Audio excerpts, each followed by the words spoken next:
Earth as a singular planet. In fact, it is anything but. For this is a story not of a universe, but a multiverse. Where universes and planets, such as Earth, were replicated and mirrored across a vibrating, infinite plane. Some barely different from the next. Others drastically so. This is DC On Screen. Every week, Dave and Jason talk about the multiverse of DC properties on film and television. But be warned, if it's been officially released, you can expect they'll spoil it.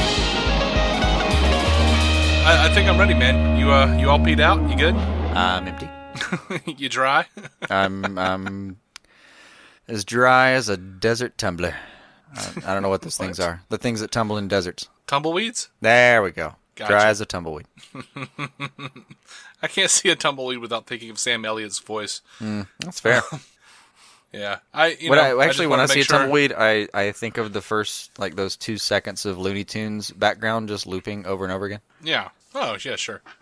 I just wanted to make sure I wasn't going to get any, desperate text messages this episode. No. Okay. We're ready. I mean, look, as soon as I hear you say, like, hey, welcome to DC On Screen, I untied the tourniquet and let old lady H have her way with me. No. We're not So, equating heroin to pissing now. Well, I mean, you can for many reasons, but it's a good reason to vent. So, like, if you don't hear me at the end of the episode, it's not like, oh, Jason must have had to go pee. It's a deeper problem. Worthy of sympathy. Right. I hate to tell you this, but I think most of our audience, I say that, but I don't know. I think most of our audience will relate more to you just having to take a piss than they will to your burgeoning heroin addiction. Yeah, I don't know from Maxwell's Silver Hammer, but I'll tell you, I've had some peas that I would have put up against anybody's addiction. That might be fair. All right. Welcome into DC On Screen. Episode 429. I hope you read the NSFW part before you clicked play. Yeah, well, I've never actually, I don't think I've actually ever gotten a response, a complaint about that, honestly. I don't think anyone went in and was like, hey, it was written in the description and on iTunes. And I was still angry because no one warned me. We use the people's before language. Jason started dropping F-bombs. I will. It is probably going to be me. Yeah. Yeah. It's like, when we started this podcast, we were like, hey, we can be like Mark Twain, because he was talking about, how very fine, upstanding writers write the literary equivalent of wine, but the poor people drink water. He writes the literary equivalent of water. So yeah, I didn't go that deep into it. I was just like, I probably can't censor myself actively that well. I'm gonna be cursing. And I am literally sitting here in silk sucker and white linens with a handlebar mustache. So we know what I was gonna choose. Yeah. Anyway, I used to be, but I don't know. I used to be better at it. Maybe I've just aged out of it. I'm not sure. Like, like when you grow up, you kind of. At least I did. You kind of keep your conversations in private, separate from your conversations around your parents, kind of thing. I don't think I had that filter. I definitely did have that filter where I was able to go into I never got written up in school for cursing or something like that. I could always speak one way here and then speak a different way when I was hanging out with my friends or something. And over the years, those two have just melded into whatever it is I do now. Yeah.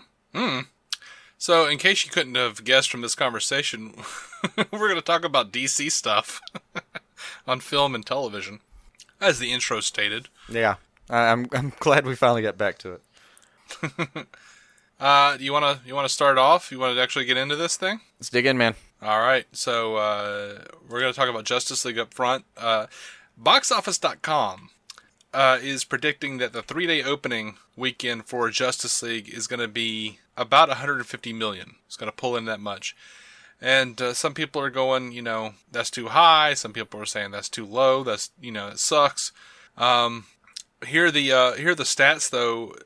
Dawn of Justice was forecasted at 154 million, brought in 166 million.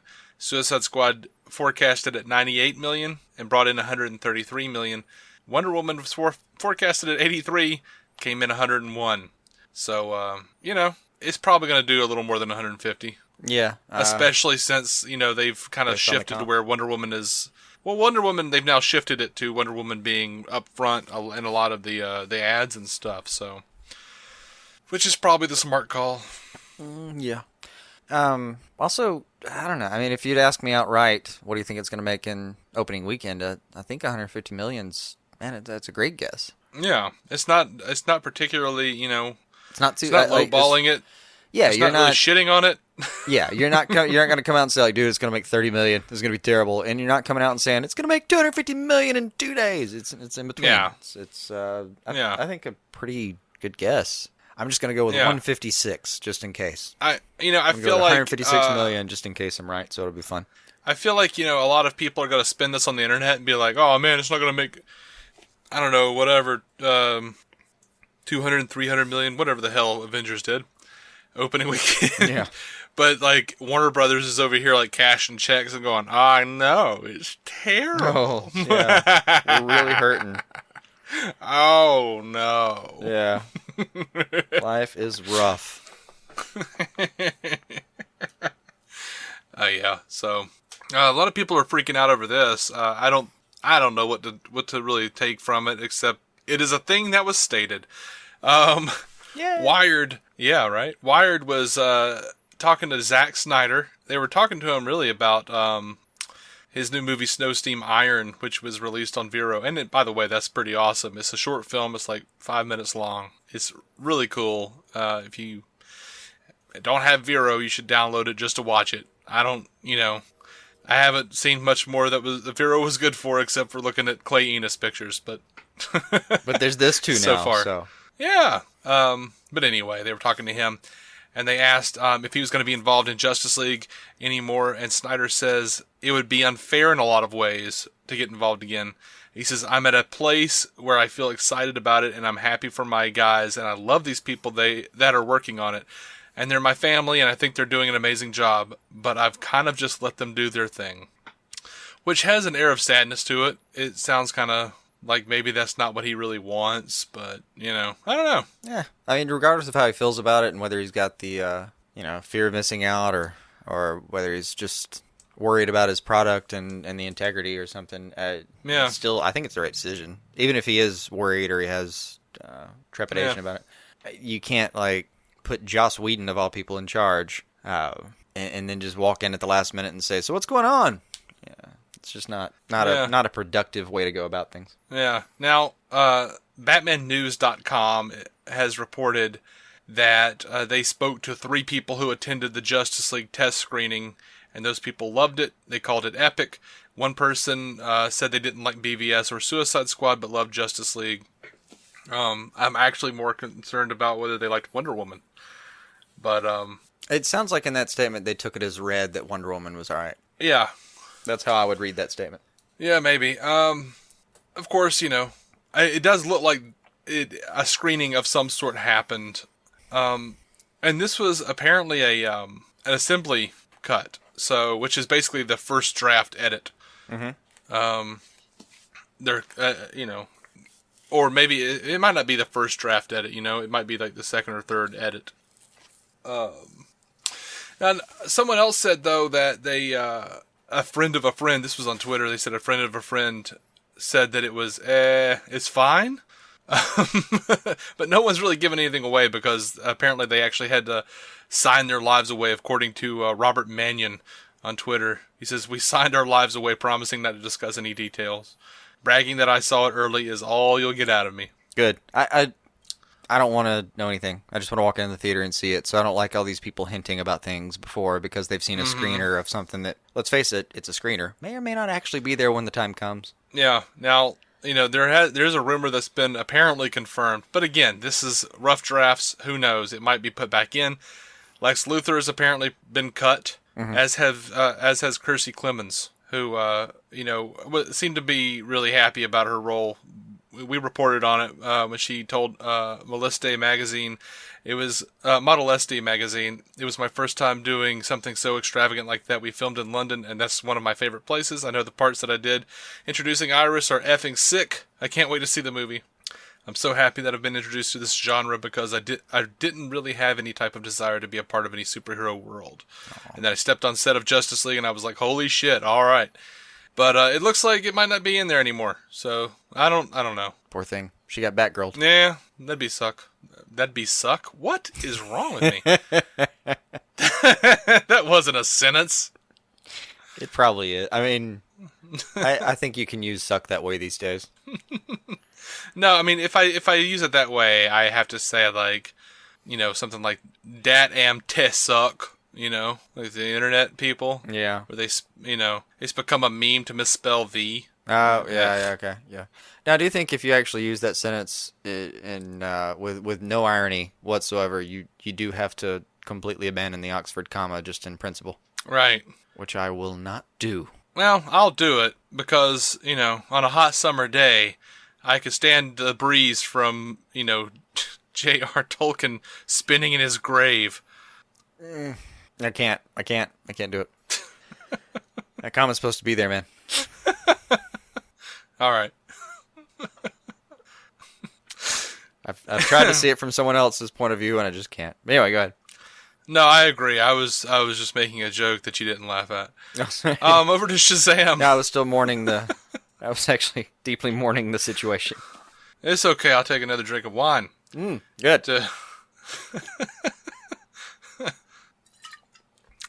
That'll sate my shattered soul. Anyway. Very good for that. So, What's Filming is reporting that Shazam is going to start filming February 5th, 2018. Oh, cool. They're going to be filming between the 5th and May 4th, 2018. In Ontario. Toronto, Ontario. Mm-hmm. I still don't know who's actually playing anything, right? I don't know. You know, we talked a couple weeks ago about how they were talking about that Thaler guy. Yeah. I mean, they've But they haven't announced. They've thrown a few names around, anything. but there's really nothing. I mean, it's the titular character in a movie that's going to cost them 9 digits. Like, we're going to get a press release when the time comes. Yeah. It's not going to be a tweet. Now, you know what? Who knows these days? Yeah, you know.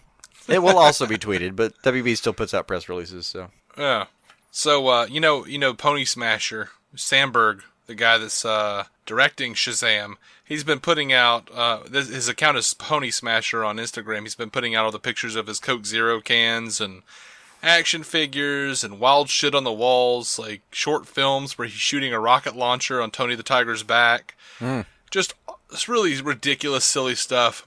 And looks like Geoff Johns has pretty much taken over his account for a post. It's a picture of Geoff Johns standing in front of all this shit with a sign that says, "Get back to work." We're paying you.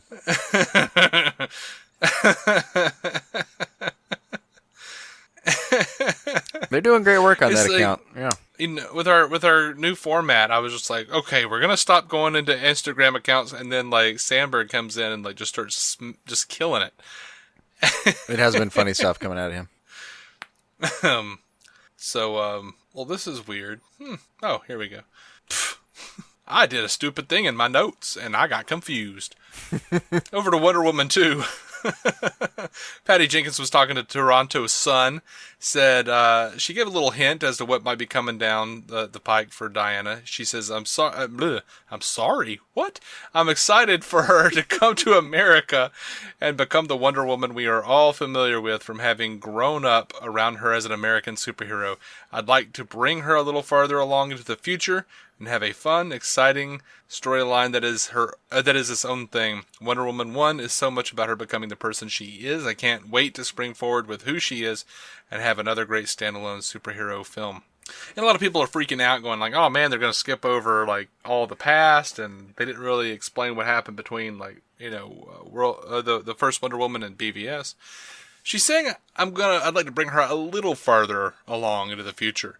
That doesn't necessarily mean that they're going to make it like current day, or that it's going to be like the 80s Cold War thing. It might be Wonder Woman. It might be World War II. Who knows? It could be... I mean, it could be any of those things, but the phrasing a little further along, you know, not to pick it apart, but it's definitely not the phrasing, we're going to bring her into the present. Right. That would be such a roundabout way of saying it, but, I mean, it's possible. What's going to really be most weird is when indicative, Wonder though. Woman 2 comes along and it's like set in 2003. Yeah, You know? that'd be perfect. And, you know, it's just like a 2-hour dissertation on what Diana thinks of Taylor Swift. And speculation about who indeed let the dogs out. I don't want to go down this path. Let's move on. I was ready to go All right, Smash so- Mouth next, so yeah, just save us all. Yeah, hey, Smash Mouth is late 90s, really. Like that song didn't resurge in Shrek form around that time. We will speak not of Shrek. So, I've titled this story, Margot Robbie Doesn't Understand Harley and the Joker. All right. Um, Now, previously, she's in most of her interviews, she seems to be pretty on top of it. Yeah, I mean, until this, I would say So- that's kind of true, yes. But What's going on here?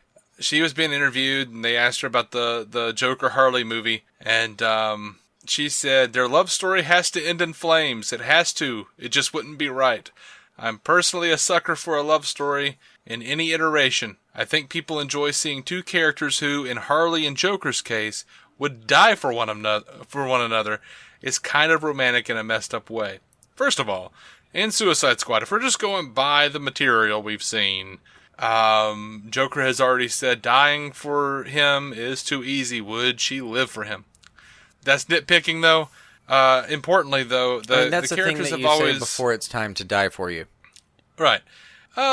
But and that kind of was the case in that movie too. It was just she survived, and he kind of went, well, I have to go get her. I guess But, she'll be sticking around now. Shit. you know, when you look at that movie and you know how much it was changed because audiences didn't like the truth of their relationship, what we saw from Batman the Animated Series and subsequent comic book stories. Yeah, the It's not aggressive romantic. codependency.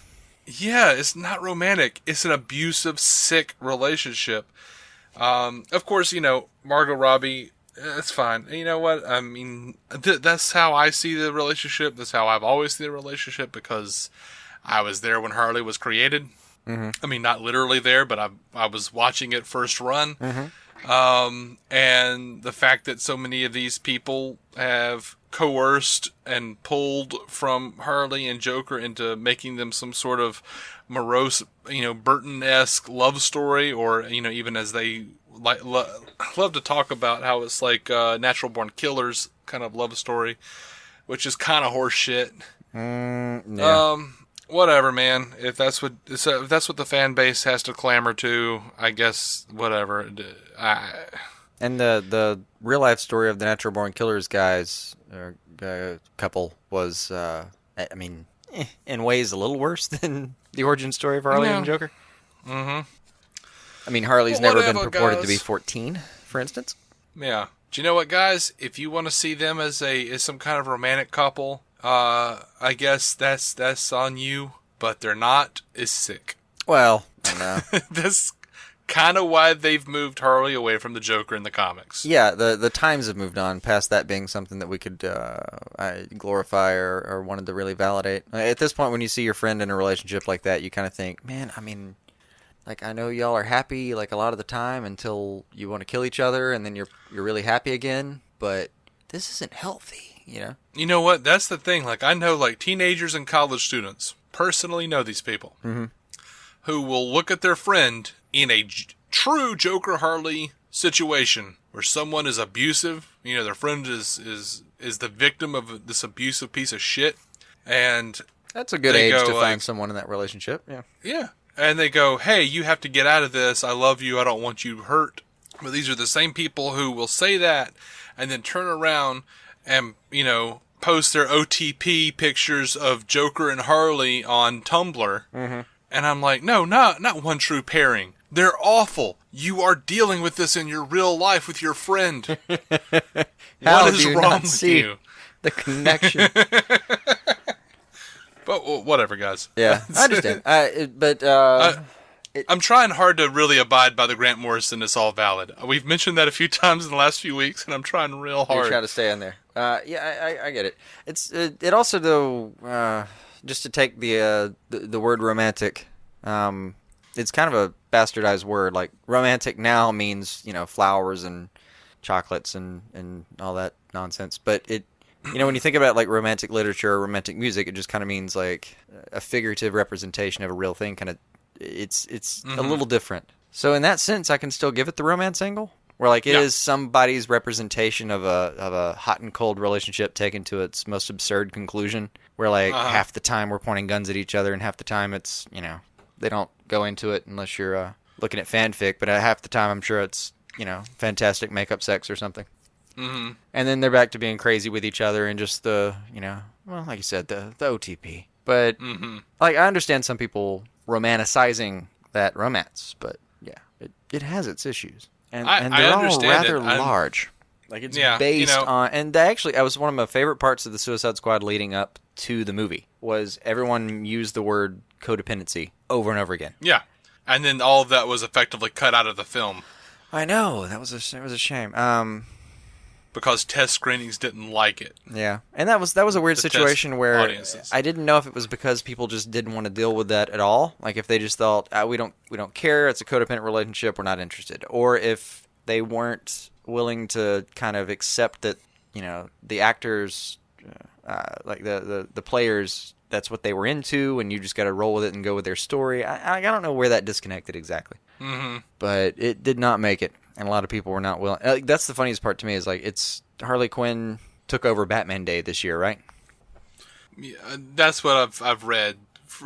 it's 25 years Harley, and we've still got so many people that when they saw what I've seen the Ultimate Cut a few times at this point of Suicide Squad, and sure enough, every time I watch it, I keep thinking, man, that is one codependent relationship. This is portrayed pretty well.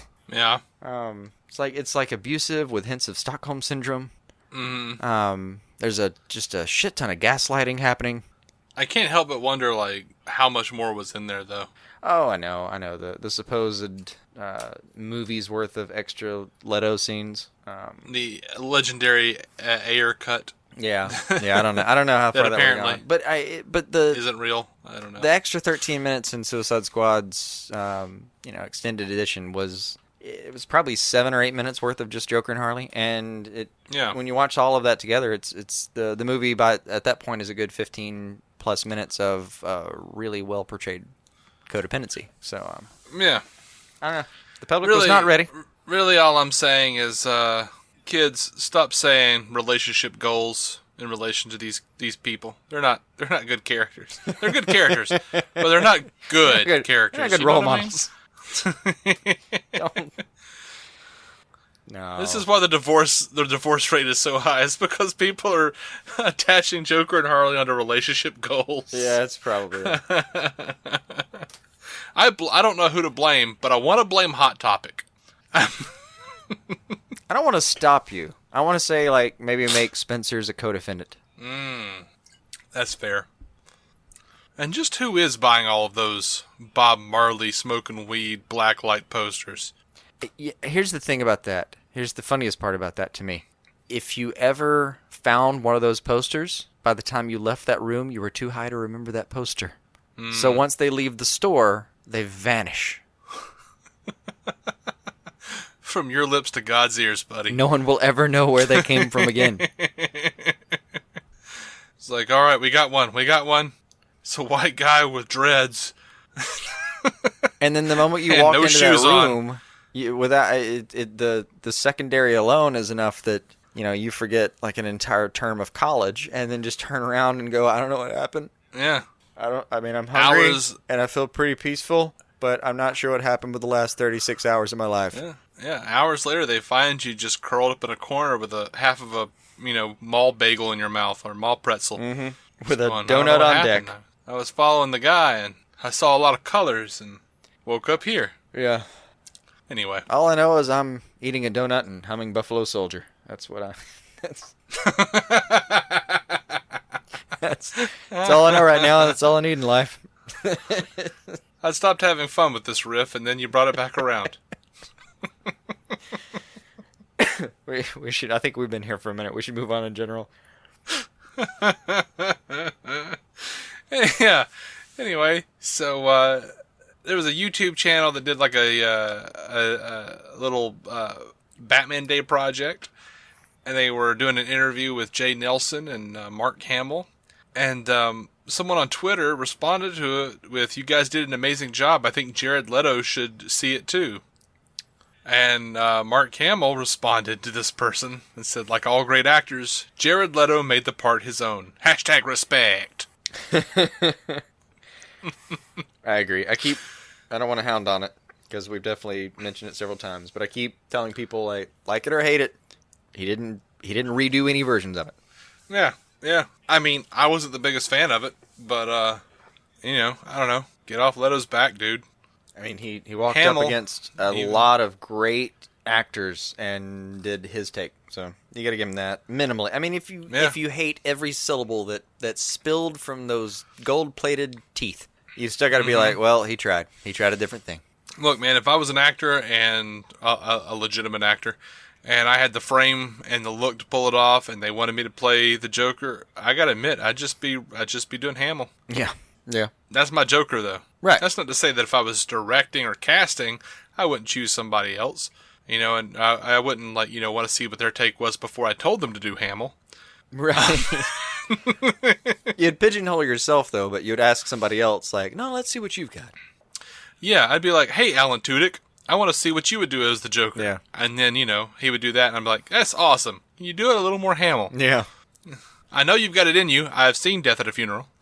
Yeah. Well, shit, you've seen Alpha. Yeah, I think Alan Tudyk's, I think the perfect on-screen Joker would be a combination of his character from Death at a Funeral and Alpha from Dollhouse. Yeah, I could get behind that. I mean, geez, man. We had him high as hell, naked on a roof, laughing his ass off, like, hysterical in Death at a Funeral. And he's doing a British guy. That's pretty much almost Joker. Like, just most of what he was doing sounded... I mean, he's an American guy trying to do a British accent, and pretty well. That's at least once he part goes of the into Venn hysteria, diagram. That's a whole circle Yeah. right there. Plus, crazy detached sociopath. Plus, charming ass wash. And yeah, you end up with... I would love to see that version. Anyway, that's for a different time. Yep. Anyway, staying with the Joker theme, though, Joker Origins, Justin Kroll is back on the rumor beat here, saying he hears the Joker script will be turned in by next week. Super fast, considering when announcement went out, bodes well for 2018 shoot. So that's just his conjecture. I wouldn't put a lot of stock into it. There hasn't been an announcement, to my knowledge. There have been rumors. It aggravates me that a lot of these scoopers, quote unquote scoopers, are just keep saying announcement when it was announced. It wasn't announced. It was leaked that this was a thing that they were considering. And just because they have one script that is going to be turned in by next week doesn't necessarily mean they're going to be like, oh yeah, this will be a good idea. They might look at it and go, well, this looks like shit. Oh yeah, which is way more likely than the former. Yeah, when you consider how many films are in development all the time, yeah, it's way more likely that they just go, yeah, well, Scorsese wasn't really interested anyway, and this kind of looks like horseshit, so let's just move on. I've never thought about it before, but if you took every script and printed it out for every film that's in development at a given time, I think if you just laid them out across the ground, just horizontally, you could probably cover the width of California. I think you could go straight from Arizona to the Pacific. Maybe. There's a lot of them. I don't know why, but you said that, and then the first thing that popped into my head was, taste the rainbow. We'll never know, man. I think I may have just had a mini stroke. It was a very pleasant one. Yeah. I just remembered a commercial I liked. Mm-hmm. All right, over to Nightwing. So there's this actor who apparently everybody's been freaking out about. They think that he's going to be playing Dick Grayson. Maybe. I don't know, man. Maybe. There's just been a lot of talk about Dick Grayson's butt recently. I know. And for some reason, you're really into that. Like, you're really, like, interested in that, it seems. Oh, I'm fascinated. Like, I certainly didn't sit down and write any original content. I was just fascinated by the fact that there was an actual ongoing dialogue about Dick Grayson's butt and how it's been portrayed, and can the actors do it justice? I thought that was hilarious. Can the actors do it justice? That was a real dialogue that was happening. It was. And probably is. I haven't kept up. But yeah, I was absolutely fascinated. Yeah, I don't blame you, man. Yeah. So anyway, this actor is Finn Witrrock from American Horror Story. Apparently, it's been a fan favorite casting for Dick Grayson for quite a while. I don't know the kid. I don't watch American Horror Story, but he was recently followed on Twitter by Chris McKay. So, and that Twitter following thing seems to... Yeah. It seems to pan out. It's way more valid than I thought it ended up being. Right. So apparently the owner of the DC Extended Universe fan page on Facebook says that he learned from an anonymous source, quote unquote, that Witrrock has nearly gotten the Nightwing role. And people have dismissed the rumor. He says, he went to Reddit and he says, "This is my first scoop. I do not have a track record to follow. I've made connections using the DCEU page, though, and that's led to me getting information. It should be noted I am not Warner Brothers, Chris McKay, DC Films, etc. I felt confident enough to confirm Finn as Nightwing as an exclusive. Take it with a grain of salt until it's confirmed, but don't be surprised when he is announced." He might not be announced. Who knows, man? This, you know, there are all sorts of bullshit rumors going on. Under the same preamble, I would like to say right now exclusively that Ryan Gosling will be cast as the Riddler. Now, I have no track record. I have no proof. But just in case that ends up being a thing, I called it. Right. Over to Flashpoint. There's a rumor going around that Beth Mickle has come aboard Flashpoint as a production designer. It hasn't been officially announced or anything. A lot of people are excited about it, though. She did Drive and Only God Forgives, and is working on The Deuce on HBO. Apparently, doing a really good job. It's a period piece set in the 70s in New York City. So maybe that'll be a good deal. A Deadline is also reporting that Gal Gadot is going to be in Flashpoint.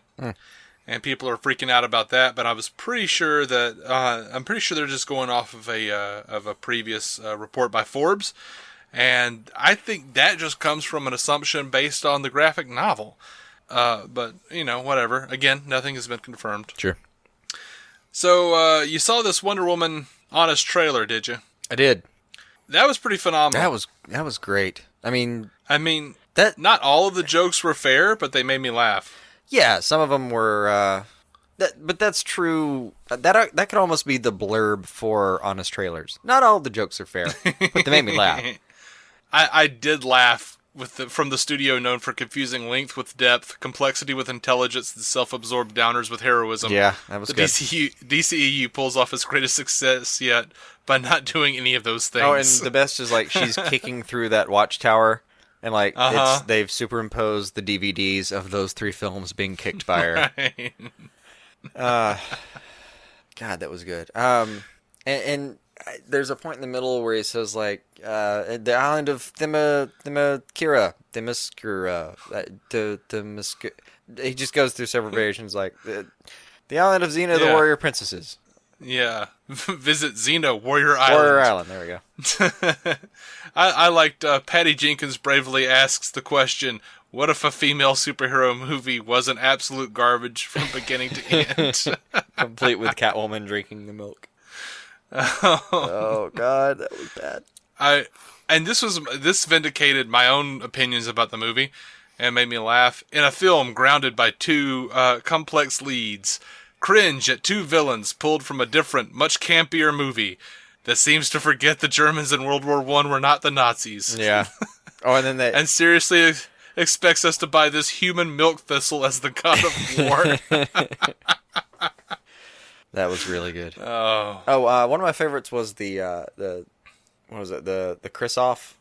yeah, that was fun. He finally manages to edge past Chris Pratt with. It was good. My favorite bit, though, I think, was the bit at the very end where you have Charlie going, maybe you'd be better off without me, yeah? She goes, no, Charlie, who will sing for us? And then they go, your friend clearly has PSTD. Let him go home. Yeah. He clearly has PTSD. Come on, guys. That was good stuff. That was solid. It was, it's a really good one. It's a great, honest trailer. And it led me to the how it should have ended, because that's often how these things work. I'll look at the Hishy, or I'll look at the honest trailer, and one will lead me to the next. That is invariably how this goes for me. Absolutely. That one's pretty good too. And I haven't gotten to the Hishy yet. You're gonna laugh a couple times. All right. So speaking of laughing and Wonder Woman, Gal Gadot is going to be on. She's going to be hosting Saturday Night Live on the October 7th episode. The musical guest is going to be Sam Smith. I don't know why you'd care about that, but she's going to be on it. She's going to do some stuff, I guess, as the hosts are wont to do in Saturday Night Live. Mm-hmm. And you so better believe they're going to have a couple of DC-related sketches. They always do. Mm-hmm. All right, so we got some fan feedback this week. We have a voicemail from Jordan Valdez, and I reckon we'll get to that now.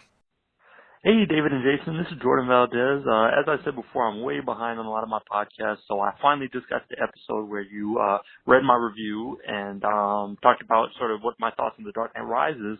And anyway, I was going to tweet you guys, but I figured I'd just leave a voicemail because I had a lot to say. I don't know how long the voicemail is going to let me talk for, but I will try to make this quick. I remember now, you said it so many times that I have your voicemail number like memorized now, so that's cool. But yeah, I am way behind on my podcast. If you guys ever do the Smallville episode that you've been talking about for a while, I will immediately jump that to the top of my queue, and I will listen to that immediately because I love Smallville so much. But otherwise, I am way behind on my podcast. So your response to this, it'll probably take me probably about a month now to finally get to it. But anyway, I just wanted to say thank you for the kind words. I really appreciate it. I didn't realize that I was one of your friends of the podcast. So online. So thank you for that. And I'm actually going to give you guys a shout out on my podcast tonight. I'm about to record a new episode of that. So anyway, moving on to my thoughts on The Dark Knight Rises, though, and your thoughts and sort of what I wanted to respond to those, David. Basically, I hear what you're saying about the Bruce in DCAU being a different Bruce than the one in the Nolan trilogy. For me, though, just like the DCAU Bruce is your favorite version of the character, Nolan's Batman, Bale's Batman, is my favorite version of the character. So even though he is a different character, and I understand how you say you can't really compare his actions to the other one because they're different characters, because he's my favorite version of the character, that's sort of why I think his actions, they work for me in The Dark Knight Rises.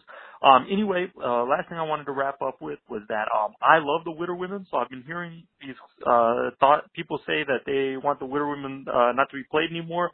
I say keep those coming, and maybe it is a good compromise, like you mentioned, to put them at the end of the episode. But yeah, I was laughing so hard one time listening to Witter Women that I almost thought I was gonna have to pull over my car because I was driving, and it was so funny. So anyway, yeah, I love those voicemails, so they're funny. So keep those coming. So anyway, yeah, thanks. Keep up the great work, guys. I love the podcast, as I said in my review, and yeah, you guys are awesome. So thanks a lot. Bye bye. All right, Jordan, man, thanks for going back and catching up. I know it's a bummer going back and catching up on news episodes. They're not necessarily, current. Like you're gonna look through the old news episodes and go like, that didn't pan out. Yeah, what a couple of losers. Oh well, wait, no, this is old. If you're operating in a vacuum where like all you're doing is listening to our newest episodes, then hopefully at least there's a narrative there where you can. I always listen to us like 5 weeks later and go, oh, that didn't happen. Yeah. Like, I get, like, because I'll do the same thing where I'll go back and catch up on old stuff from podcasts that I like, and I'll be like, I'll get excited for a minute, and then wait, oh, wait, that didn't happen. Or, oh, wait, that director didn't do a good job at all. Yeah, he's not working there at all anymore. They kicked him right off the lot. Right. Looking at you, Lucasfilm. But, yeah, so, I don't know, man. We're gonna have to, Jordan. We're gonna have to agree to disagree about Dark Knight Rises. About the output. I'm happy he liked it. Yeah, sure. I wish I could have. I know I've actually gotten people online that's like, well, you could have liked it if you weren't a dick. No, you don't like or not like something. It's not like we don't all see the same person and think that's a beautiful person. Like we all have our aesthetic differences, man. And everyone's got a favorite color, a favorite flower, a favorite, Yeah. Even my sisters think Scarlett Johansson is ugly, which is, what? It's confusing, I admit, but it is. Also, I get it. I mean, my wife thinks Paul Rudd isn't charming. I don't understand how that works. Mathematically, it doesn't even seem to work for me. That seems like a charming... Is she a person? I don't understand. I questioned a lot of things. Like, I wondered if she had been turned into some sort of anti-Stepford. But she's like, Jason, why have you been sitting there staring at your wedding ring for 30 minutes? No, later that week, she cut herself and she bled, and I was comforted.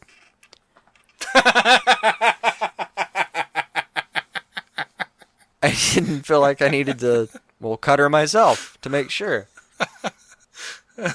Paul Rudd is absolutely charming. I thought that was the rule of the universe, but apparently it's not. So what are you going to do? It is. So I'm deserving of every bit of fame that he gets. Yeah. So I'm glad Jordan likes Bell's version. There are parts of it I like too, but it's just not my favorite at all. And and same time we like the new DCU stuff, and we get a ton of shit for that. Yeah, I mean I like some of it. I mean we get shit on both ends for that because we're not like the hugest fans. Me specifically, I'm not the biggest fan of Man of Steel, but we've got crap from both ends. Like every movie we have like a we have a take that some people would describe as too lenient, and some people would say is way too restrictive. So I never know what to really make of it because we can put out a very middle ground thing, and sure enough, we've had people just barge off and leave us comments, basically announcing they're barging off, saying, "You guys, I can't believe you thought this was okay." And then I don't know. What are you gonna do? So anyway, it's a great big world, man. If you want to hear more about what Jordan thinks about things, you can go over to Multiverse Musings, a DC Comics podcast, because he's one of the hosts over there. Mm-hmm. It's a brand new podcast too. So good time to help do that. Yeah. In fact, do it. The best. Give him some listens. It's the best of times. It was the worst of times, man. Yeah. I mean, if you can, if you enjoy it, hit it up on iTunes and review it for him, because that's where you really get them. Yeah. Early on with iTunes, that's some good real estate right there. Yeah. So our old buddy Andrew Getzey decided to message us. Last week I said I didn't really care for the Kevin Spacey Lex Luthor. And, so he says, okay, first John Barrowman and now Kevin Spacey. You take that back, sir. Kevin Spacey is my favorite Lex Luthor. You are, in quotations and all caps, wrong. He's like the only reason that movie is worth watching. Also, every time the music swells and Superman strikes a pose, I melt a little. I never realized I was a Superman fan until I kept defending the merits of that movie to people. God, Spacey is so good, though. Well, you look, man. Kevin Spacey, I was excited when Kevin Spacey was announced as Lex Luthor for Superman Returns. Sure. I thought we were going to get a good performance of Kevin Spacey doing Lex Luthor. Instead, what we got is a kind of a mediocre performance of Kevin Spacey doing Gene Hackman. Yeah. What I wanted was House of Cards without the accent. Or with. Exactly. I don't care. Yeah, I don't mind the accent. I'll do, we'll see. Yeah. Why not? But in today's day and age, why not? Yeah. I totally feel him, though, on the, when he struck a pose, you still feel something. Man, we've all been there. The only problem I had was when he was striking that pose, he was stalking his ex and looking through their windows and watching her with her fiancé and her child. I don't know if I could have stopped myself. So help me, watching Quest for Peace, there were a couple times where he did something very Superman-y, and I kind of went... You know what? That has nothing to do with... It had nothing to do with Brandon Routh. It had nothing to do with the movie. It's all that score. That's all the John Williams score, man. They know when to throw in that score at the right time when he's got his hands on his hips. That's all that happened. But yeah, Superman Returns was... I mean, I can choke up right now if you just play me the... Yeah, my chest swells when I hear dun dun dun dun dun dun dun dun dun dun. I'm like, hell yeah! Yeah. But that doesn't mean it's a good movie. Superman 3, Superman 4, and I'm sorry, but Superman Returns on a lesser level. Yeah, we do have to go back and do Superman Returns at some a valid level. Yeah, we should just go back and, like, it's been probably, I haven't watched that movie since 2006. Oh, it's been... Probably. Actually, that's, give or take a year. That's about right for me. But, you know, all of the the thing that I hated about that movie more than anything was all of the callbacks to the Reeves stuff, because I felt like, you know, you had a real chance to redefine Superman for the modern age, and you had a chance to, like, start building a universe, and then, you know, they're doing Superman, people start asking questions of Bale, and Bale says, I'm not doing it for doing Justice League, I want this to be realistic. Give me that magic knee brace. And, and then, you know, have a sketch Bryan comedy Singer's actor like, give me a magic knee brace. And then, you know, you got Bryan Singer over here going like, no, the first 2 Superman movies happened. They're like a vague history. All Look, that sort of shit, It was a strange time. We were just dealing with Superman Lives. And we really weren't dealing with that. We've been dealing with that since like 96 or I 97. know, but it was still like, how do I put it? It was still kind of like this production that had gone so poorly, and that I think there was still some real like stink on Superman as a product. That's why I think they fell back on the Donner films. Is like they wanted to stick to something that had worked. So they're like, no, 1 and 2, you know, those things you like? Yeah, they're totally valid. Well, you know, one of the things that always sticks around from the Donner films is like the crystalline architecture of the Fortress of Solitude and of Krypton. Mm-hmm. The oversaturated lights. At least the fortress, which I'm fine with. That's kind of iconic now. Even the comics reverted to that. Sure. Fine.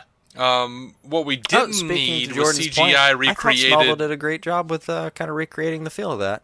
Yeah, me too. And making it really feel like it was a place. I mean, I know it was a stage, but it felt like a real environment. That was nice. Yeah. But, you know, like I was saying before I was rudely interrupted. By myself. Ain't nobody else here, buddy. You've interrupted yourself. Damn it. That's all right. That's warranted. Don't blame me by default. No, that's warranted. But anyway, no. What we didn't need was freaking Marlon Brando doing Jor-El again. What we didn't need was the same old hackneyed jokes from the first film, you know, about what Lex's father says to him. We didn't need Parker Posey at all. We needed Lex Luthor, as Kevin Smith puts him, the Midwestern huckster. Damn it, I wanted to see, like, you know, 80s evil genius, head of a corporation, scientist Lex Luthor. That's what I wanted to see. Yeah. And to be fair, that's what I wanted to see in Batman v Superman. That's not what I got. Not exactly. But, you know, whatever. I got what they were going for, and I enjoyed the performance. You got about 40% that. I got it. It's not the way I wanted it. But, you know, it was cool in BVS, and I enjoy Kevin Spacey. I do, man. I like Kevin Spacey. No, he's a good actor. Great actor, yeah. No question of that. He did a good job of doing Hackman while putting his own little spin on it. Yeah. I get it. That's not what I wanted to see him do, though. And his Lex Luthor feels like such an extension of Hackman's Luthor that I almost forget that Kevin Spacey ever played Luthor to begin with. And I will never step down unless someone else does it better. In my mind, Michael Rosenbaum is Lex Luthor if we're talking about live-action Lex Luthors. And, you know, to go back to the original point that we've talked about before, we don't hate John Barrowman either, man. We just want Death to Matter and Arrow. That's all. I want to see John Barrowman. Like, I mean, we're already past the trailers for this fall's entertainment. So it's going to be like, I don't know, good 3 months before we start seeing pitches for next year come up and stuff like that.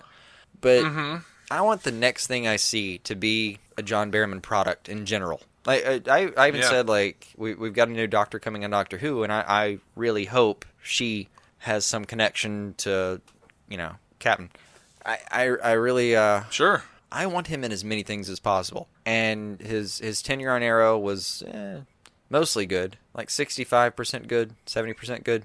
They put him in some bad situations every now and then, where it just like his character. Some of didn't that's make just sense. the writing. Yeah, I rarely looked at him and thought, "This is your fault, John." It was just that they put him in situations where his character didn't make sense anymore.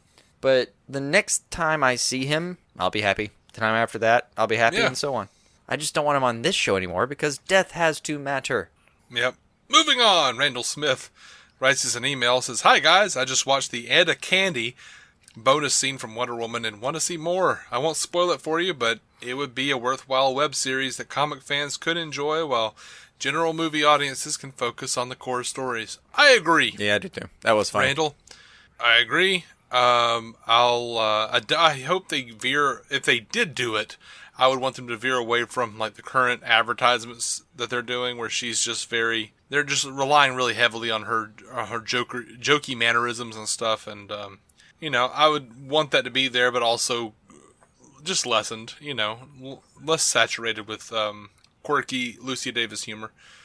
I never thought I'd say that before. I'm still having trouble processing that sentence. Like, Lucy Davis is quirky, wonderful humor, like personified in some ways. Yeah, but we can't have her doing it like constantly.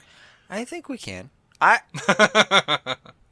seen those same mannerisms across several shows, and that's just what she does, and she's freaking hilarious for it. I mean, even on Marin, a couple of the same kind of... Yeah, she's great, but, I think quirky might not be the word I'm looking for. Cutesy, I think, is closer to what I'm looking for. Maybe. I'm not sure. Like, she has a way of being...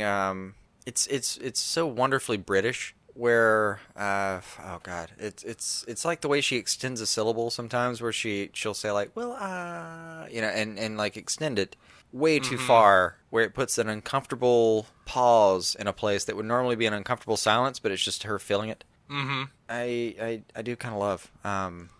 And yeah, there's something about the way she kind of like shirks in her voice. It's a hard thing to describe, but every time I've seen her do it, it's like I've never thought she played every role the same or something. It's just that she brings Lucy Davis in, and it's freaking hilarious. Yeah. Anyway, that is all for the film segment of the show. If you're not following us to the DC TV segment, then you can find us and hit us up on Twitter, DC On Screen. You can like us on Facebook. You can email us, dconscreen@gmail.com. We're on Instagram as well. And if you want to leave a voicemail like Jordan Valdez did, 205-259-6331. Memorize it like Jordan did. Jordan is your older brother who played sports. The one your dad liked better. And if you feel like we deserve it, leave us a positive rating and review on iTunes, because it really does help us get out there. It helps people find us. So over to DC TV. What the hell was that about the dad? I don't know, either way. I'm not sure. I was hoping we were all going to learn something about you, but... Oh, no, it wouldn't be about me. It would just be about me being a fan of the movie Stand By Me. But, oh, yeah, that's right. That's totally what I saw in my head. Mm-hmm. I was thinking Sandlot. Because, like, Dennis Leary is totally not interested in that kid unless he could catch a ball. Right. Poor Will Wheaton had to deal with the fact that not only was his brother, like, a sports star over in Stand By Me, Stand By Me. I think I said Stand By Me. That'd be a nice amalgamation of those two movies. That would be. Not only was it's where his they're brother, playing like, baseball and they find a dead body in the middle of the field. And they realize they shouldn't turn that body in for fame and fortune. They should turn it in because it's the right thing to do, by God. Yeah. After we poke it with a stick. You've seen Clay Pigeons, haven't you? So long ago. It's like Janine when Garofalo. I saw Clay Pigeons, I rented that thing from a movie store in VHS. It was VHS, yeah. I walked through the video store for 45 minutes and decided, all right, Clay Pigeons. Yeah, that was a fantastic movie, though. You got Janine Garofalo, looking down and going, your deputy is poking the body with a stick. Yeah. He's poking the body with a stick. I remember that. Like, Barney, stop poking the body with a stick. Sorry. I remember that. That was good. Anyway, but not only did Will Wheaton have to deal with the fact that he was a writer, scrawny little kid, not very good at physical things. His big brother who died was a sports hero, but he was also John Cusack. What's a kid gonna do? Say anything, I suppose. Boo. I did what I Boo, could. sir. Boo. I Did feel you feel like- good about yourself? I feel like you're assassinating my character at Gross Point Blank. This is the final episode of DC on Screen. No. Well, I mean, you did it out loud and clear. It was in high fidelity. Yeah. Oh, man. With such egregious crimes, there's going to be someone on a jury duty. That's bad. That was not even right. Someone's going to have jury duty is what I should have said. I was. It's such a bad Cusack movie, too. It was rough. It was such a bad movie. You're a heartbreaker. Yeah. I just feel like I'm having a crisis of identity. All right, we've got to. Okay. Yep, this is what it was like to live with us. Over to DCTV. We would have done this for 15 more minutes. 15? More like 2 hours. Possibly. Over to Gotham. EP John Stevens says that there might be, well, not even might be. They're bringing in Calendar Man. 100%. There's been a lot of conversations about him. We got really close to using him this year, but we could not. But he's one of the ones who's on deck as saying, well, we got to use Julian Day. But On it deck. it doesn't sound like he's going to be in season 4, though. No, it sounded like it was on deck. Yeah. So asked about what parts of the Batman mythos Gotham is ready to use with Bruce this year, they said, no, we're not going to move towards the Bat iconography or the assumption of his sort of Bat-like qualities to inspire terror in anybody. We won't go that far, but a bunch of other elements about trying to make people afraid and finding other ways to make bad guys afraid. He will be exploring that.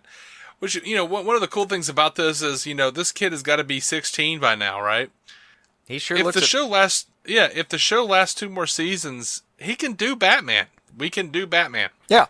I mean, at least a version. Like, there are, you know, some versions where he hangs around until he's like 16, 17, you know, goes overseas for a minute and comes back when he's like 23 or something. Yeah. I mean, that's all fine. But this is still, it's a big story. Just tell me a believable version of it. That's all I care about. Yeah. So in this case, Absolutely. you know, Ra's al Ghul comes in, like, trains your ass hard for a little while. I mean, That doesn't sound good. It sounds like he's training his ass. it did. Literally. It did sound unnecessarily provocative. But, Yeah. Like, now flinch. Clinch it. Clinch it. and I don't want to mention the word cupping at any point because we're just going way too far there. Now clinch it while twerking. No, Yes, no. Bruce. We're going to walk away. Dave, I'm going to walk you away from that. All right, ready? So he walks into the situation. We're like, now he's got all this hard training. See, I'm not doing any better.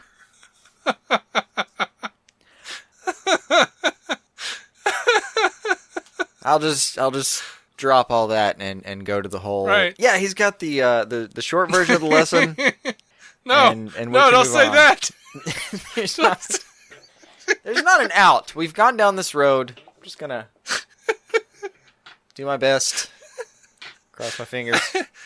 I always knew Raish was overcompensating for something. Him and his world aspirations. Oh. I'm sorry, Dave. Sorry for what I did to us. So Bruce is going to be getting a new To try suit to this drag week. it back into my point. It'll be nice to see a believable No, version. I don't want to hear you dragging anybody into your point. Oh, that didn't work out either. God. This has gone very poorly. Bruce is going to be getting a new suit this week. on episode 402, The Fear Reaper. Expect to see Bruce in a black, lightweight, bulletproof get-up courtesy of Lucius Fox. Over to the DC, the DCCW crossover.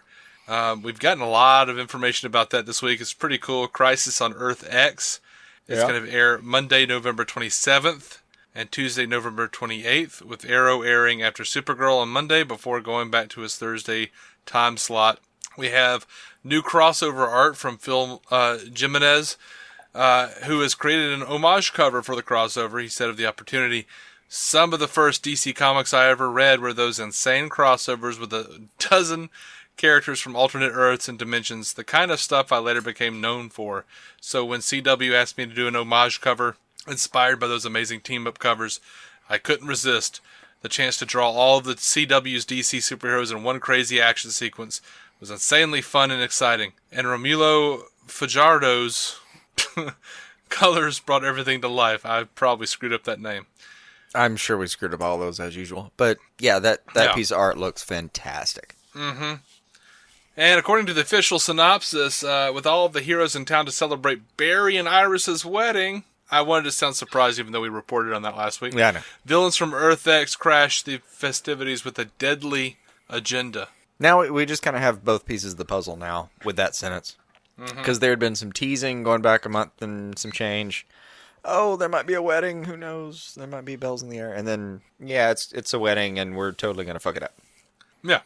Stephen Amell talking about the... you've labeled this, Amell makes crossover promises.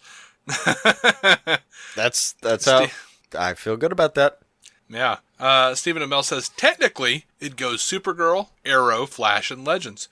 But you're not supposed to be watching the Supergirl hour going, okay, this is the Supergirl hour. It's just the first hour of the crossover. I can't spoil it other than to say that when I read the crossover scripts this year, I felt compelled to email the sort of original Arrow team of Greg Berlanti and Andrew Kreisberg and Mark Guggenheim. And the email just simply said, guys, thank you so much for this opportunity because it's going to be really, really good. You suck up. I honestly don't. He's just so excitable. He is. I'm just kidding. I don't think he's a suck up. I just think he's... I don't think he's capable of sycophancy. Yeah, he's just, he's like a little 5-year-old kid who's just really excited about everything. I think of him like a puppy. Amell is so different than his character. Yeah, he really is. He really is. So there's going to be a live-action version of The Ray, and it's going to be played by Russell Tovey of Quantico. You've seen Quantico, right? Nope. Oh, not one second. What about the UK's Being Human? Every second. It's fantastic. All right, was he pretty good? That kid can act. By kid, I mean person older than me. All right, well, at least my age. But dude, Russell Tovey can fucking act. Well, we've got somebody who's willing to back him up. Oh yeah. Now I don't know if there's any backlash or anything that I'm standing against here, but that guy can act. Yeah. So he's going to make his debut during the 4-part crossover event. I'm looking forward to that. So, Supergirl. Rain's connection to the cast of Supergirl. Andrew Kreisberg says everyone in the cast will have a relationship with her, and that will drive much of the season in terms of how far they're willing to go to stop her when she becomes Rain. Some will believe she needs to be saved. Others will think she needs to be stopped. Of course. I mean, that's coming off the heels of, like, last couple weeks it's been, we're gonna show the, origin story of a supervillain. We've never done that, and that'll be fun. There's potential that this can be good. Because it's a very basic story. Like, we show the villain, and then we show that there are so many sides to her story that some people side with her, some people side against her. Like, that by itself is a cool dynamic when I describe it. Sure. It's just, we're going to have to see how it goes. All right, I'll tell you this. I know it's corny. I know it's cheesy. I want to see Supergirl's version of Weather Wizard, and I want him to introduce rain. I want him to say, it's cloudy with a chance of rain. And then she shows up. Oh, dear I know it's bad. I know it's bad. And then Geomancer shows up and initiates a sinkhole. And then, under which all of us can sink. No. I would accept Geomancer showing up once more. I want him to make the sinkhole, like you just said, and then he just jumps into it, and we never see him again. Yeah. I want that kind of promise in my life. That would be fantastic. Anyway, that would be great. Like, if he was just like, what if I cause an earthquake? Oh, shit, that's a sinkhole. And just, like, floop. And the earth formed above him, and we never saw him again. It would be funny if they, like, over the course of several years, they introduced several different universes within the Arrow multiverse, and in every one of them, Geomancer just shows up in one episode of every one, and is just completely obsessed with killing the hero for no discernible reason, with no origin. and then just like never shows up again. And like, much like Doctor Who in season 10, they just explained that Geomancer is a universal inevitability, like parallel development of Geomancers across all timelines. Sure, they have to be there. It's part of part of the mathematics of developing a universe. You have to have a Geomancer, and he has to be shite. This is what we know. It's what we know. Sorry, there was a Big Bang that was apparently inflation theory instead. Long story there. And then there was Geomancer. Right. So they have a synopsis of Girl of Steel, episode 301. Kara deals with the loss of Mon-El by focusing all of her energy on being Supergirl and a mysterious new threat against National City. That sentence doesn't sound right. She's focusing all of her energy on being Supergirl and the mysterious new threat against National City. That implies that she's focusing on being the mysterious new threat against National City. It does. Secondarily to being Supergirl. It does. I digress. This is Alice the official confesses. release. Oh, what have we wrought? Hopefully I didn't find this on a bad source. Hopefully it's and on the mysterious new threat. That would do it, right? Yeah. No, Alex confesses. I mean, it is ambiguous, but it can still be interpreted the correct way. It's one of those, hey, welcome to, bullshit grammar class. Yay. Yeah. That's definitely what you tuned in for, right? Huzzah. Yeah. Alex confesses a secret to Maggie about their impending nuptials. You know, when I was a kid, I thought nuptials were genitals. There was a second where I did too. It was just similar sounding. Yeah. I just thought, like, oh, they're nuptials. That sounds awful and naughty. Also, Nuptials. The word wedding and nuptials were used interchangeably, and the word wedding and first time you have sex were used interchangeably. So I didn't know where nuptials came in because I had also heard the word genitals. It was a very confusing time. Right. I thought the genitals were down below and the nuptials were nipples. Yeah, that's... Anyway. I don't think I did that, but it was a very confusing terminology for me. Well, it's like close to nipples. It's hard being a 5-year-old. That's all I'm saying. And it's hard being a 17-year-old. It's A citizen. It's true for very different reasons. A citizen of National City has a mysterious connection to Kara, and Lena makes a bold move. That is again ambiguous phrasing. Does Lena make You know a what? bold move against the mysterious connection to Kara citizen? I feel Some like poor constituent. I feel like Lena makes a bold move is specifically aimed at the Kara Lena shippers. It could definitely be there to provide fodder, but I think Lena makes a bold move Or has maybe more not. to do with I think You're right. and She's probably just playing chess. It's probably just a flashback I think and I to playing hope chess that with she's Lex. just going to be a she's just going to be a business. Like she's just going to CEO this thing, man. I don't want her to. Obviously, I want her to have personal connections with the rest of the cast, but I don't want her to I want her to be a badass businesswoman. That's what I want out of her. She controls one of the most powerful companies. What's got to be like top 10 on Earth in this universe? Probably. I don't know. It's still LexCorp. Yeah. Right. I mean, probably top 5. It's LexCorp. Yeah. Yeah, I would love to see her just stay on that role and make a bold move there. Yeah.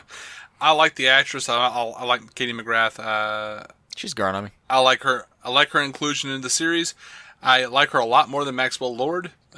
So yay! I do want to see Maxwell Lord come back though. I kind of want to see what happened to him. That was a weird thing, and this is just me. Like McGrath, when I originally saw her, was in Merlin, and Merlin is kind of a weird show. Like it's one of those, I want to say BBC One kind of shows. It's like family rated. Okay. Okay. God, anyone, please feel free to correct me on that. But yeah, it was a very thought- like we would. I thought we were Merlin was rated to HBO or something. I couldn't remember. God no. So I was HBO like, has you said no Merlin. business. You said Merlin. I was like, oh, she was naked a bunch. No.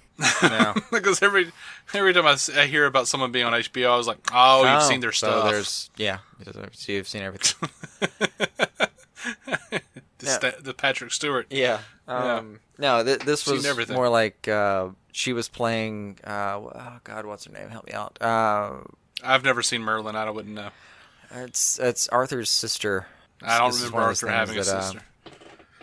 If if it's like medieval at all, I automatically go to Maid Marian. I think they're all Maid Marian. No, Marion was in there. Anyway, all right. So that was Robin Hood, right?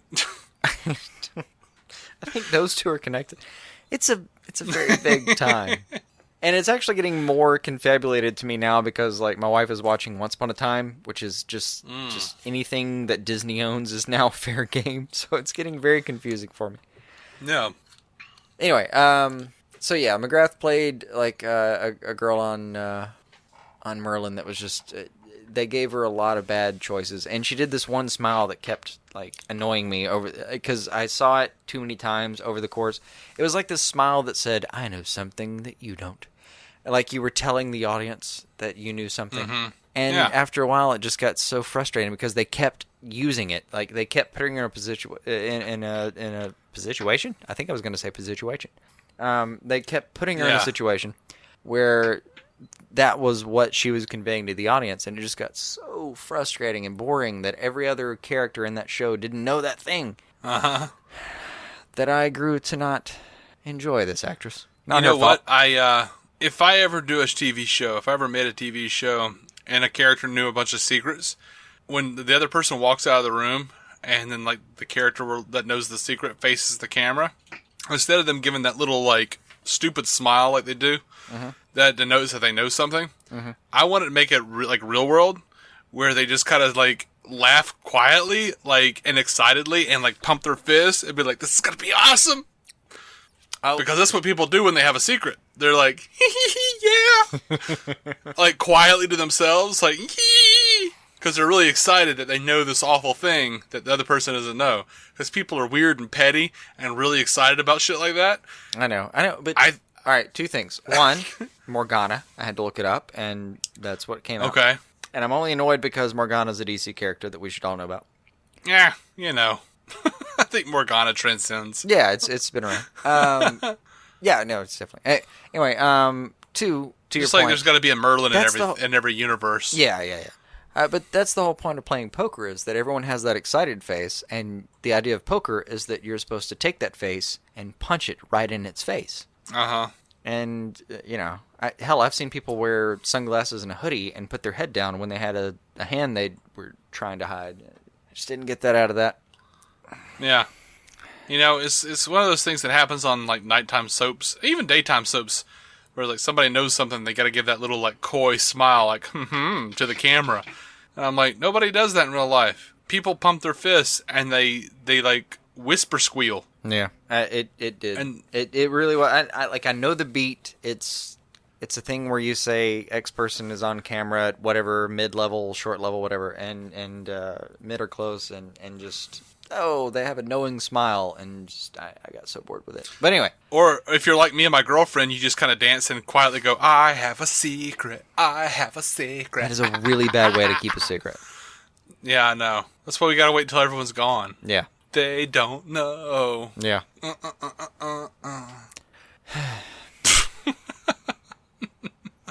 You should really think about a journal or something. To maybe confine those thoughts and actions. Yeah, no, it's not gonna work. I gotta do a dance. Gotta sing a song. Anyway, I end up singing a song for things that aren't all that, I don't know, magical. Like I'll sing a song like that guy turned his blinker on in an appropriate distance, and I knew where he was going. I don't know, man. Like, so I was able to make a relatable choice on the road.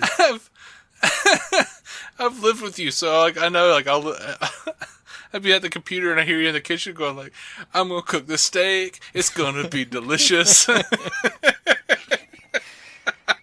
above that. Gonna marinate this bastard.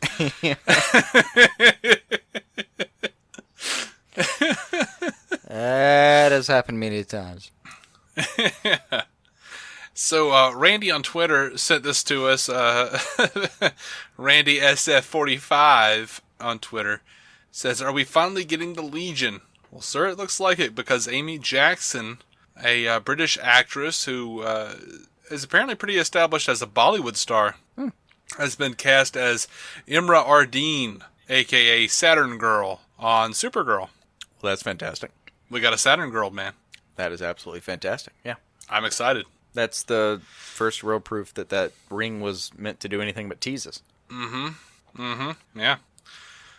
I mean, who knows? Who knows what could come of it? I guess we know that this current crossover isn't Legion. Maybe it is. I don't know. Maybe I'm stupid and just not seeing the point. Maybe the Legion comes in and helps them save the day on Earth X. I don't know. I mean, honestly, if I were them, I'd leave Legion for another day and just do a crossover. You've already got Ray and evil versions of everybody. Just I gotta hold out hope and not think about it too much because, you know, I could be like, what do you mean you're not gonna do the Legion, but you're gonna do Crisis on Earth X? That's bullshit. I don't want to see everybody as Nazis. I want to see the Legion. Anyway. That's not unfair, but I'm going to use a phrase that I don't know if it exists, but it should. There is room for omission. Yeah. Over to the Flash. I don't know what that noise was, but let's just move forward. Over to the Flash. Todd Helbing says on The Thinker and his agenda, he's literally the smartest guy on the planet. So there's a lot of chess pieces that he's moving around simultaneously as our team is figuring out who he is and what they think the plan is. I almost read that as think the penis is. We may have put what you they in think a the bad plan is. mental Yeah, I know. play. It's a thing. Yeah. There's a lot of fun as we show the audience information and we have our team catch up to that information or surpass it. It's a big mystery. Traditionally, I've liked the mysteries that they do on The Flash. And, by the way, Arrow Season 5, that was pretty awesome. Yeah. So, yeah, man, let's do this. I'm down for Season 4 of The Flash. They have, traditionally, the last half of this season in Flash is almost a murder mystery or a suspense thriller mystery. Whatever you want to use, but it's still like there's something happening where we're all just like sitting around every week going, did we get new information? I don't know. I can't tell. Was that thing? Was that new? Do we know that? Do we know that before? Is that? I don't know. That's been pretty special. I've enjoyed the crap out of that. Yeah. Just watching the show.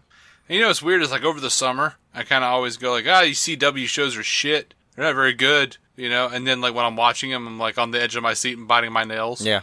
And like crying at times. Yeah. Weeping uncontrollably. Yeah. Crying at times. That is putting it nicely. Yeah.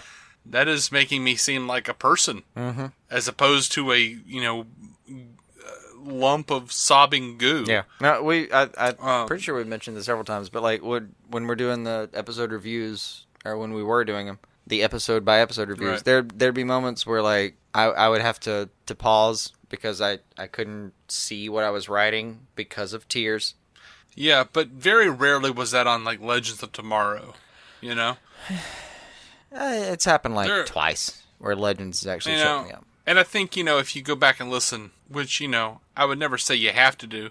That being said, I'm not going to discourage you to do it. If you want to go back and listen to all our shows, God bless, Godspeed. Do what you got to do. I'm not going to be sad because we got extra downloads. But I'll tell you this, our opinions on these shows have changed so wildly over the course of this podcast because, I mean, at certain points we have just, like, totally shit on Arrow, and then, like, last season was, like, the best season of anything I've seen in, like, 2 years. So, yeah. I don't know. If you do a flashback of me about 3 years ago, it's me telling you, dude, I'm ready to bail. I'm ready to bail on Arrow. I don't know if I can do this anymore. And then you flash back about 8 months to me on Arrow going, I cannot, I don't know what's happening. I don't know what's happening right now. This is fantastic. This is one of the best seasons of television I've ever seen. Yeah. So, I mean, anyway. Let's see if this synopsis for The Flash 401 is as good as the synopsis for Supergirl. With Barry and the Speed Force, Iris, Kid Flash, Joe, and Vibe have taken over protecting Central City. However, when a powerful, armored villain threatens to level the city if the Flash doesn't appear, that's probably going to be that samurai. Yeah. What was that? A lot of time I hear the word samurai, it's like crunched into some ridiculous series of consonants. Yeah. It's the Baron. The Baron with the Samuroids, my friend. So yeah. When he threatens to level the city of the Flash, as it appears, Cisco makes a risky decision to break Barry out of the Speed Force. This feels like Buffy season 6. So far. However, the Barry that comes out isn't the same Barry that went in. This feels like Buffy season 6. I don't disagree a lick. Yeah. There's like about 7 episodes in, we're going to have Barry be like, there was no pain, no fear, no doubt, till they pulled me out of heaven. I think I was in heaven. And then somewhere Allison Hannigan will weep. Yep. She won't even know why. God. She'll just cry. I need to go back and watch that show. Oh. I need to go back and watch just that episode. Just once more with feeling. Anyway, over to the Arrow. They've thrown out some photos for Arrow 601. Fallout photos show Canary and Siren standing off, where it appears Siren has picked up armed reinforcements in her downtime. Also, Reza, the maid from... Was it Reza? The maid from Season 1? Probably Reza. Reappears to help with William, who is sporting a Flash backpack. I like that, because like back in... They made a point to show that William was really big on the Flash, but didn't really like Green Arrow too much. Yeah. No, there was clearly like an Arrow continuity. figure, but he was like, yeah, he's cool, but I like the Flash. Yeah, Like, he had them both, if I remember. Sure. But he had a favorite. Sure. You know? Oh, by the way, I know this doesn't have anything to do with anything, but We would... No, hold on. We would I know. never veer away from our content. I know. So we'll My make this 3-year-old sole nephew- exception. You know, my 3-year-old nephew Eli, traditionally, he's 3 years old. He's been into He's cars. traditionally He's three. been into... Yeah. Well, so far. His tradition so far has been to age. And at this point, he's Right. 3-ish. Yeah. Give or take That's right. a year. That's right. I've had a long day. Forgive me. But no, traditionally, his interests have been trucks, dinosaurs, and trucks. That's and we've fair. really broken through. Apparently, recently, there's been a big breakthrough with Batman. Ah, good. I got to witness this week a bit where, he's holding a Batman action figure, holding a Joker action figure, watching the scenes where Batman is fighting the Joker in Batman Mask of the Phantasm, and fake crying because he doesn't want to go home while he is contorting his body so that he can still watch Batman Mask of the Phantasm while he is fake crying. It was a thing of beauty. And you've never felt closer to him. Well, no, because he was being a little dick to me. Oh, sure. You know, he didn't want anything to do with me. There's a part of you that's like, yeah, I would have done anything to watch the end of that too, buddy. Yeah. Anyway, I'm happy to see that Reza is coming back. I often wondered what happened to her in Arrow. She just kind of got lost in the shuffle. I haven't Of the often show. wondered anything. I thought, oh, yeah, you. Yeah, hi. Every once in a while, maybe not often, but every once in a while I'll be enjoying an episode of Arrow or hating an episode of Arrow, whichever it happens to be.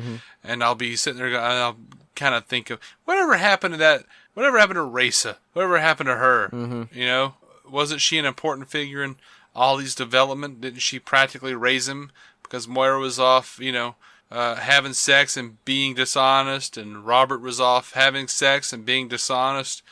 Wasn't there a Reza that was basically raised Oliver that, maybe should have gotten a little more screen time than Oliver lamenting the loss of Moira? But, whatever. All fair. Happy to see her come back. Not that this means anything, because Amel promises things, because he's promised that this wouldn't happen, but he says, I promise you before the series, not series ends, we will have at least one shot with the iconic goatee. We've already had the shot with the iconic goatee. It was called Legends of Tomorrow, my friend. And you claimed that it would never happen, and then they made you put on a fake goatee. So, screw you, Amel. We love you, but you're not an authority on this. You'll do what they tell you to do, and you'll like it. Because as we've already discussed, you like everything. He is a very optimistic man. Yeah.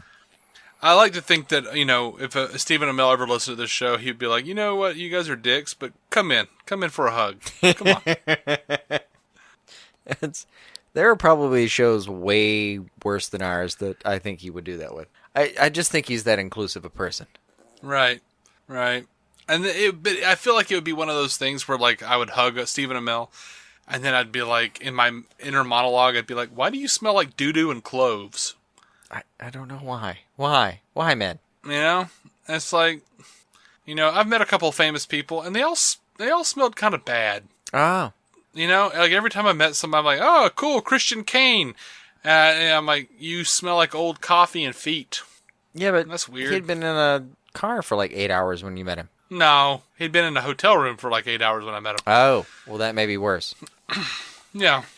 My point is, you know, never meet your heroes. I don't have heroes. I don't care. I don't know where to leave leave this. But What's happening? People smell celebrities like normal people, but they're famous filmed people more smell like famous than people normal smell people. like poop. That's the lesson here. Famous people smell like poop. That's what we're going for. Okay, so the Arrow 601 synopsis. Is this really the synopsis, Jason? That's it. That was the official synopsis. They are keeping this close to the vest. Oliver deals with the fallout of the explosion on the island. That's it. I mean, it's only about 2 sentences less than the other synopses, but still, hilariously short. Yeah. That's what someone once said about Ra's al Ghul. Mom, call back to the small penis joke from earlier. I've got Netflix, Daredevil, Funko Pop sitting next to a Dalek on my printer. Over to Legends of Tomorrow. It's like a callback to random singing. Yeah, this is a very special episode. Mm-hmm.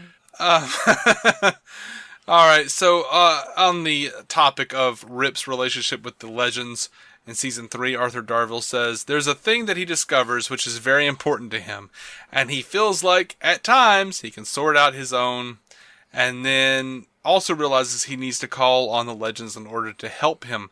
The Time Bureau, as much as they're brilliant, they do things in too much of an official way in order for, in his opinion, things to actually get done. So this interaction with the Legends at the moment is very much as a means to an end for him in terms of what he's trying to achieve. Feels like Season 1 to me, and also I thought Rip started this Time Bureau. What? No, both of those can work. Like, it can feel like Season 1, but they're two separate entities now. And 2, him starting the Time Bureau is fine, but that can still be like, he starts it, he sets it up, it's a bureaucratic agency, and then he kind of realizes, like, this needs to be here, but there needs to be an A-team. Okay.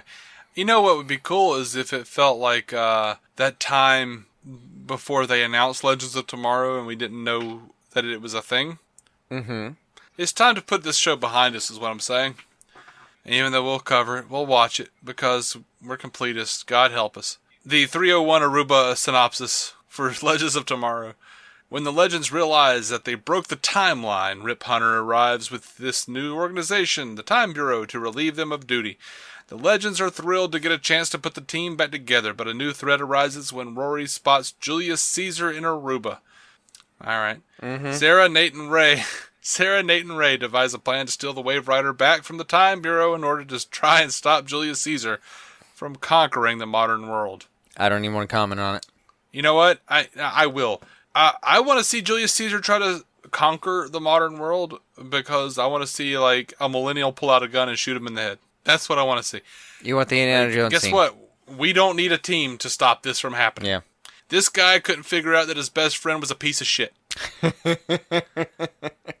His best friend, historically so, played his cards very close. Yeah. I mean, they based Spock off this dude. Still. Or his type, at least. They didn't. Stoicism? If Roddenberry ever said that... Stoicism? If Roddenberry ever said that they based Spock off of anything, he was a liar. Okay, but if he hadn't said that, he was also a liar. Like, Roddenberry was a crazy asshole. That's true. Yeah, he was. Well, Spock's original character, he was red. He had a metal plate in his stomach that he absorbed electricity through. That's how he ate. And then they were like, that's too satanic, and that's not going to work. So he moved to, like, you know, weird kind of a green flesh tone with pointy ears, and they still wanted to take him off for being too satanic. And he had emotions. He had emotions in the pilot, and in the cage. And then the network said, hey, you got to get rid of him, and you got to get rid of the female who's the first in command. And he said, no, he fought for it, and they were like, okay, you can get rid of one. And he said, I picked the Vulcan. I want to keep the Vulcan. We'll get rid of the woman. And as Roddenberry often joked, he got rid of the woman, he kept the Vulcan and married the girl, which he literally did. She actually married that woman who played her. Yes, it was a smart decision, but, you know, the show, God, you know, you just can't trust anything Roddenberry says. He's a liar. He's a dead liar. Yeah. But anyway, I don't hold out any hope for Legends of Tomorrow at this point. I really don't. I will watch it. I will begrudgingly watch it. And, no, it's not that far. I have hope. I always have hope going into a season of Legends because they have so much rope to play with. And they don't do anything with it. Legends has always been the one that I was always the most interested in watching, but always the one that fails me so wholeheartedly. Like, The Flash does more interesting and fun, rompy stuff than this show does. Legends seems to, like, lean on the idea of just like, oh yeah, we're just going to run around time and screw stuff up. And I hate that, because you would think that they would, like, learn something from their adventures. They would stop screwing things up, but they just don't. It's like they have their own little paradoxical amnesia. So anyway. Yeah. Moving on. Gotta go. Gotta do this. Watchmen is still happening at HBO. It's official. Actually, Randy SF45 again on Twitter hit us up with this link. It says HBO is producing the Watchmen series. I hope we see the Minutemen first. I agree. I agree with you. If we're doing a TV show, we can see it all, Morty. We can see it all. But the Hollywood Reporter is saying that Damon Lindelof's adaptation of Watchmen for HBO has been given a pilot order, and that HBO has commissioned additional scripts. The project was confirmed to be in production earlier this year. I don't know what this could mean. I don't know how this is going to play out, but HBO, I'm excited that it could be a thing. I don't see it as a series. I see it as a graphic novel. But you know what? I just threw all of Before Watchmen on my Christmas list this year on Amazon Prime. Mm-hmm. And I plan to go back and read all of that. And I don't know. I could be possibly very interested in all of this. I've heard good things about The Leftovers. I still have to get back to that. Damon Lindelof did a really great job on Lost, and then kind of pissed me off at the finale, but I kind of wound up liking that anyway. Yeah. So I don't want to be too harsh on him. Also, we know how they were doing it, like, season to season a little bit with the story. Yeah. So, I mean, I get that, but Watchmen it already has a story. Like, he's working off known material. So, yeah. Which, you know, I don't mind. I don't mind him going in different directions with it. I don't mind him changing it up. You know, there's only so much you can do with before you start taking drastic license with the material. Mm-hmm. And I mean, I'll be honest, man. I have the ultimate cut by Zack Snyder. I have the director's cut by Zack Snyder. I have the theatrical cut. I have the original graphic novel. I have two damn versions of it with different colorings. Mm-hmm. I'm pretty good with going off book at this point. Like, we've got a really pretty faithful adaptation. Let's see what Damon has to do with it. I mean, I'm good. Let's see what this does. Yeah. One of the nice things is the concept is so pure. Who watches The Watchmen? That concept has so much play to it. Yeah. He can have some fun, and I'm not really going to hold it against him. As long as he's sticking to thematically, as long as he's sticking to this is what we loved about it, you know. Yeah. And if we're really lucky, if we're truly very lucky, there'll be a squid. And we no. Well, I mean, I'd be fine with that. But HBO, you know, has a real chance here to do what Watchmen did in the first place and redefine the genre.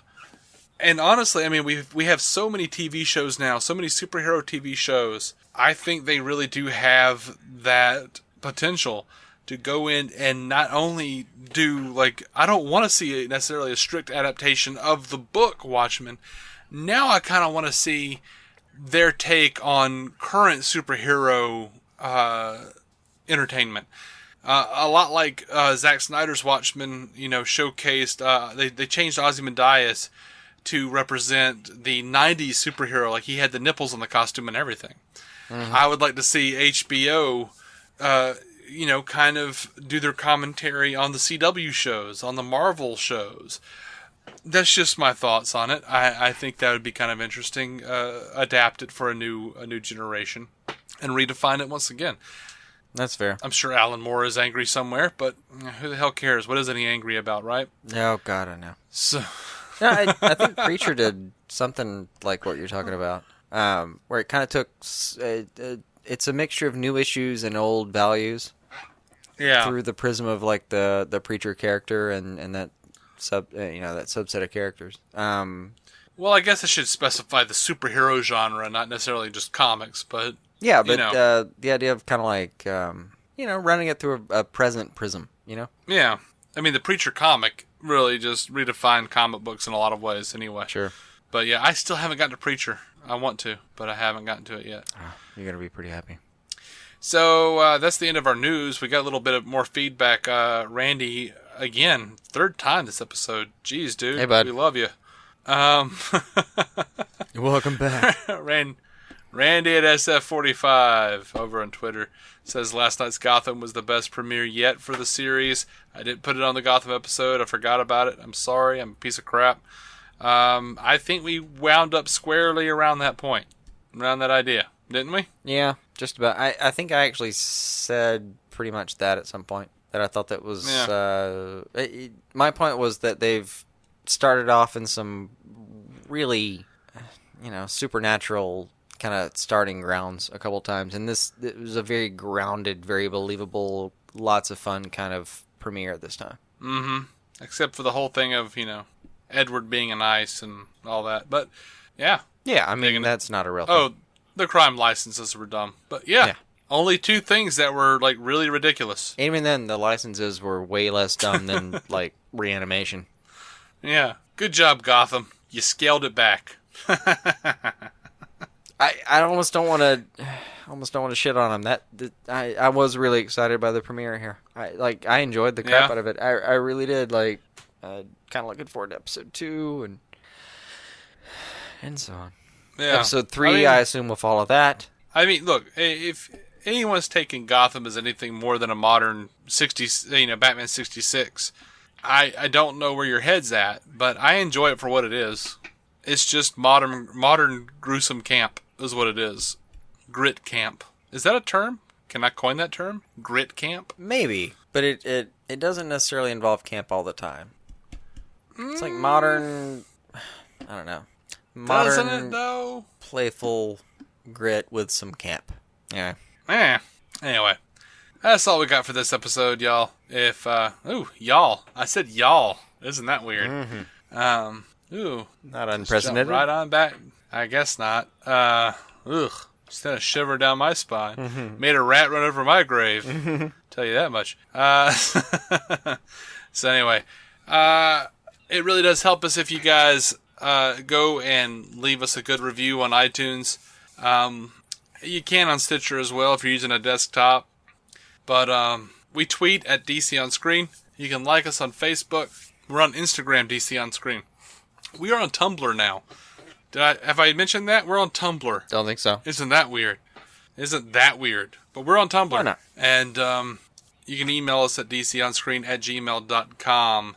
And if you want to leave us a voicemail, be like aforementioned Jordan Valdez in his ivory tower, waiting for the world to end. I don't know where that came from. I just said it.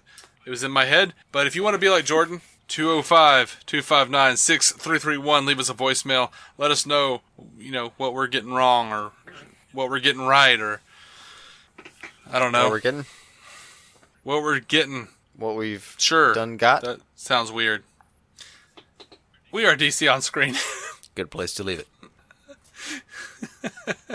Proud members of the Giant Size Team Up Network. And we'll be back next week. I don't think we're going to do a special episode this week. Maybe. I don't know. We'll have to talk about it. We've got a few possibilities on the plate. We've been kind of pushing around with our fork, waiting on the right time to consume. So we love you guys. Let us know what you thought about this. And by the way, no one's actually let us know what they thought about the new intro. Do you hate it? Do you love it? What do you think? I like it. Like it quite a bit. Put my foot down. You bastards. Anyway, guys. Until next time, keep some DC on your screen.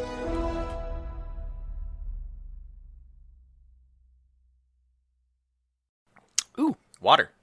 Ooh, wine. All right, see, now you're just describing two people who showed up at different stages of the first miracle. It must have been very confusing if you showed up at the front or the back of that party, depending on which kind of party goer you were. Like, initially you show up and you're like, man, this is really lame. I've got to bounce. And then you find out later from your friends, like, that party got so dope. Some wine showed up. There were some miracles. Whoa.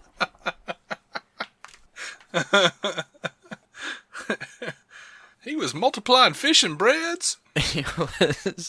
It was literally historic. Our opening narration was from Dan Jurgens' The History of the DC Universe, Part 3 of 10, as featured in DC 52 Week 4. It was performed by me, David Z. Robertson. Intro music by Jason Goss and Michael Shackelford. Michael's band Future Elevators can be found on Spotify or future-elevators.com. Our introduction was performed by Eli Ophelders of Stealing the Remote, which lives on SoundCloud and can be found on iTunes and Stitcher. We're a proud member of the Giant Size Team Up Network, GiantSizeTeamUp.com. DC On Screen is a maladjusted production. Visit maladjusted.tv for more from me and Jason, including sketch comedy and improvised web series, vlogs, parodies, and more.